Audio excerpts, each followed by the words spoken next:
राम राम किसान भाइयों, मैं नितिन फिर से हाजिर हूँ आपके अपने चैनल नितिन देओल में। किसान भाइयों, आज हम बात करेंगे ग्वार की खेती के बारे में। ग्वार की खेती की बुआई से लेकर तुड़ाई तक की A to Z कंप्लीट जानकारी किसान भाइयों इस वीडियो में आपको मिलने वाली है। कौन से मौसम में हमें इसे लगाना चाहिए, कितना टेम्परेचर होना चाहिए, सिंचाई कितनी करनी चाहिए, कौन सी मिट्टी इसके लिए उपयुक्त है, खेत को कैसे तैयार करना है, कौन कौन से खाद डालने हैं, कौन कौन से रोग इसके अंदर लगते हैं, उन रोगों से हम कैसे बच सकते हैं, फंगस कौन सी लगती है, तुड़ाई इसकी कैसी करनी चाहिए और सिंचाइयाँ इसमें कितनी लगती हैं, सब कुछ किसान भाइयों A to Z कंप्लीट जानकारी आपको दूंगा। साथ ही साथ उन्नत किस्मों के बारे में और बीज को हम किस तरीके से उपचारित कर सकते हैं, सब कुछ किसान भाइयों इस वीडियो में बताने वाला हूं। तो वीडियो को आप पूरा देखें जिससे कि आपको एक सही और अच्छी जानकारी किसान भाइयों मिल सके। तो चलिए शुरू करते हैं आज का अपना टॉपिक, ग्वार की उन्नत खेती बुआई से तुड़ाई तक। जिस तरह से और सारी फसलें हम करते हैं और सारी हम सब्जी की खेती ले रहे हैं, उसी तरीके से किसान भाइयों ग्वार की खेती को भी आप कर सकते हैं और ये काफ़ी कम खर्च में, काफ़ी कम लागत में एक अच्छा उत्पादन देने वाली एक शानदार फसल आप इसे कह सकते हैं। बात करते हैं समय की, किस समय पर आपको ग्वार की खेती करनी चाहिए। तो ग्वार की खेती के लिए गर्मियों का जो समय है ये बिल्कुल उपयुक्त और सही समय माना जाता है। कुछ किसान भाई फरवरी मार्च के महीने में भी इसकी बुआई करते हैं, लेकिन यदि मैं इसके बिल्कुल सही समय की बात करूं तो जून महीने के अंदर यदि आप इसकी बुआई करते हैं तो किसान भाइयों ज़्यादा अच्छे रिजल्ट आपको निकाल करके दे सकता है और 10 जून के आसपास आपको इसकी बुआई कर देनी चाहिए। सही टेम्परेचर की यदि मैं बात करूं तो 30 से लेकर 35 डिग्री सेल्सियस का जो हमारा टेम्परेचर होता है, ये तापमान ग्वार की खेती के लिए सबसे उपयुक्त और अच्छा माना जाता है।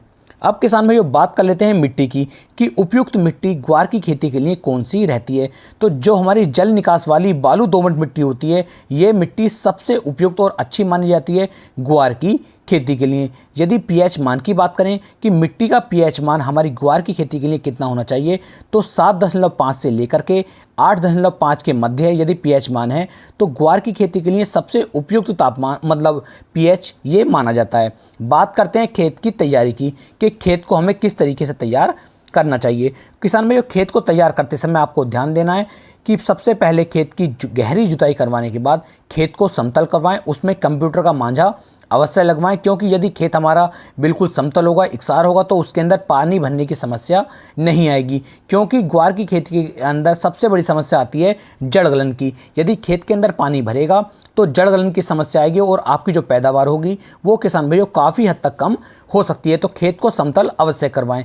खेत की आखिरी जुताई करवाने से पहले कम से कम 2 से लेकर 3 ट्राली गोबर की जो हमारी सड़ी हुई कंपोस्ट खाद होती है, उस खाद को खेत के अंदर डाल करके तब आप उसकी आखिरी जुताई रूटावेटर से करवाएं और मिट्टी को बिल्कुल भुरभुरी बना दें। तभी किसान भाइयों आपका खेत अच्छी तरीके से तैयार हो पाता है। अब बात करते हैं किसान भाइयों बीज दर की कि आखिरकार हमें बीज कितना लेना चाहिए। तो किसान भाई प्रति एकड़ की बात हम यहाँ पर कर रहे हैं, तो प्रति एकड़ आपको लगभग 6 से लेकर 7 किलोग्राम बीज की आवश्यकता पड़ती है। यदि 6 से लेकर 7 किलोग्राम बीज का आप चयन करते हैं तो 1 एकड़ के लिए ये बिल्कुल ही उपयुक्त रहता है। अब किसान भाइयों बात कर लेते हैं किस्मों की कि सबसे अच्छी जो किस्म है वह कौन सी होती है। तो सबसे अच्छी किस्म के बारे में यदि मैं बात करूं तो किसान भाइयों आप अपने क्षेत्र के अनुसार भी इसका चयन कर सकते हैं, क्योंकि हर क्षेत्र के अंदर अलग अलग तरह की किस्मों का चयन किया जाता है। वहाँ के क्षेत्र के अनुसार ही वहाँ की जो कुछ किस्में होती हैं वो अच्छी और शानदार पैदावार वाली होती हैं। लेकिन नॉर्मली यदि मैं आपको सही किस्मों के बारे में बात बताऊँ तो ग्वार की उन्नत किस्मों में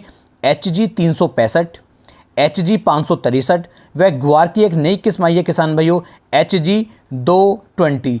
इन तीनों में से किसी भी एक किस्म का आप चयन कर सकते हैं। अब बात करते हैं बीज उपचार की। तो किसान भाई बीज उपचार से एक दिन पहले 6 लीटर पानी के अंदर आपको कम से कम 6 ग्राम स्ट्रेप्टोसाइक्लिन जो हमारा साल्ट आता है इसे ले लेना है और इसे मिलाने के बाद आपको जो हमारा HG 220 जो हमारा बीज है इसे कम से कम 10 मिनट तक और HG 365 व HG 563 को 20 मिनट तक इस घोल के अंदर भिगो करके रखें और उसके बाद किसान भाइयों इसे जो है आप छाया में सूखने दें या पूरी रात इस बीज को सूखने दें। उसके बाद किसान भाइयों अगले दिन आपको 2 ग्राम कार्बाडाजिम को ले लेना है और 1 किलोग्राम बीज के अंदर 2 ग्राम कार्बाडाजिम को मिलाने के बाद इसे जो है अच्छी तरीके से उपचारित करना है। उसके बाद किसान भाइयों आपका जो खेत होगा मतलब आपका जो बीज होगा वो बीज बिल्कुल तैयार हो जाता है खेत में बोने के लिए।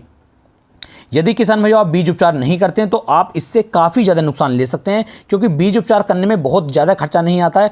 मात्र 100 से 150 रुपये का खर्चा आपको देखने को मिलेगा।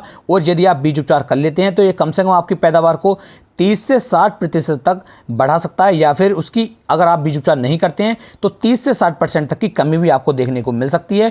क्योंकि ग्वार की फसल के अंदर सबसे ज़्यादा उखेड़ा रोग, जड़ गलन जैसी जो समस्याएं होती हैं वो ग्वार की फसल के अंदर, ग्वार की खेती के अंदर देखने को आपको मिल जाएंगी। तो इस तरीके से आपको बीज उपचार अवश्य करना चाहिए। अब बात करते हैं दूरी की, डिस्टेंस की, कि हमें पौधे से पौधे की दूरी कितनी रखनी चाहिए और नाली से नाली की दूरी कितनी रखनी चाहिए। तो किसानों, ये पौधे से पौधे की दूरी आप 15 से लेकर 20 सेंटीमीटर के आसपास रख सकते हैं, और नाली से नाली की दूरी 30 से लेकर 40 सेंटीमीटर के आसपास आपको रखनी चाहिए। ये बिल्कुल एक सही दूरी में आपको बता रहा हूं। अब बात कर लेते हैं किसान भाइयों सिंचाई की, कि कितनी सिंचाई की आवश्यकता ग्वार की फसल को हमारी को चाहिए होती है। तो किसान भाइयों, फूल से फल बनने की जो हमारे समय होता है उस समय पर आपको पानी की बहुत ज़्यादा ध्यान देना है। कि यदि आप पहले 1-2 पानी खींच भी देते हैं तो कोई दिक्कत नहीं है, लेकिन जिस समय पर फूल से फल बनेंगे, दाना भराव चलेगा, उस समय पर आपको पानी अवश्य देना है, जो बिल्कुल सही और उपयुक्त तरीका है। और वैसे मैं आपको बताऊं तो 15 दिन के अंतराल से आपको अपनी ग्वार की खेती के अंदर पानी देते रहना चाहिए। अब बात करते हैं किसान भाइयों खाद की मात्रा की, कि आपको कौन सा खाद कितनी मात्रा में डालना चाहिए। तो जिस समय पर किसान भाइयों हमारी जो ग्वार की फसल है, जब इसका जर्मिनेशन हो जाता है, उस समय पर किसान भाइयों आपको जो है 20 से लेकर 25 किलोग्राम यूरिया की आवश्यकता पड़ती है। फास्फोरस आप इस समय पर लगभग 50 किलोग्राम प्रति एकड़ के हिसाब से डाल सकते हैं, और पोटास की मात्रा 20 किलोग्राम प्रति एकड़ के हिसाब से किसान भाइयों आपको डालनी चाहिए। इन खादों को आप बुआई के समय पर भी डाल सकते हैं। यदि आप बुआई के समय नहीं डालते हैं तो पहले पानी पर आप इन खादों को दे देंगे, तब भी ये अच्छा रिजल्ट आपको निकाल करके देगा। आपको इसके बाद एक खाद आपको और लगाना होता है। जब आप पहला खाद देंगे, पहले खाद से लगभग 1 महीने के बाद आपको लगभग 20 किलोग्राम यूरिया की आवश्यकता और पड़ती है।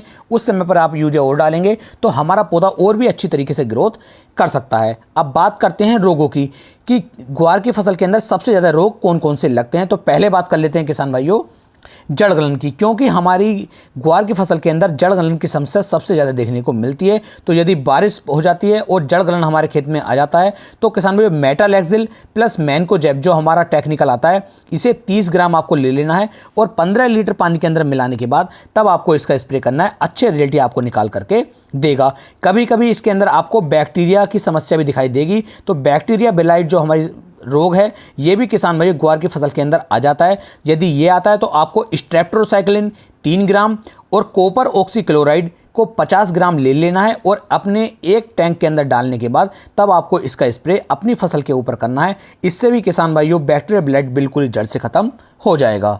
अब बात करते हैं भाई कीटों की, कि कौन कौन से कीटों का अटैक सबसे ज़्यादा इसके अंदर देखने को मिलता है। तो सेकेंड पेस्ट के जितने भी कीट होते हैं, इनका अटैक इस पर आपको ज़्यादातर देखने को मिलेगा। जैसे एफिड्स हो गया, जैसिड्स हो गया, सफ़ेद मक्खी हो गई। तो इस तरह के कीट जो हैं इसके ऊपर ज़्यादातर लगते हैं। तो इसके लिए मैं सबसे अच्छा जो टेक्निकल है वो आपको बता दूं कि इमिडाक्लोप्रिड का आप उपयोग कर सकते हैं। ये किसी भी कंपनी का आप ले सकते हैं।